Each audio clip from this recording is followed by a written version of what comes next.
নেওয়া শিখে গেছি। কিন্তু এই দায়িত্ব নেওয়াটাই যখন আপনার অভ্যাসের মধ্যে, কাজের মধ্যে চলে আসবে, তখন বুঝবেন যে আসলে একটা সময় মনে হবে যে আমি তো বড় হয়ে গেছি। মানে এই যে একটা ফিল যে আমি বড় হয়ে গেছি, এই জিনিসটা মাঝে মাঝে ভালো লাগে, আবার মাঝে মাঝে খুব প্যারা লাগে। সো এই তো রুমে চলে আসছি, আর এখন আমার খুবই টায়ার্ড লাগতেছে, বাট আমার কিচ্ছু করার নাই।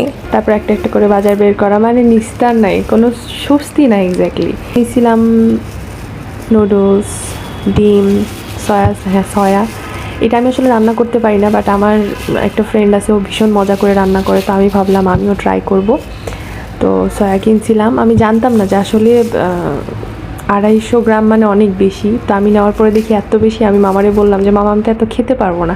পরে মামা আমাকে বলতো, তো পরে কমাই দিল।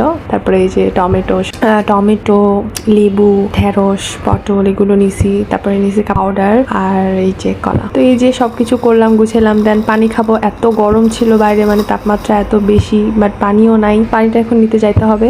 তো আজকে এই পর্যন্তই, সবাই ভালো থাকবেন, আল্লাহ হাফেজ।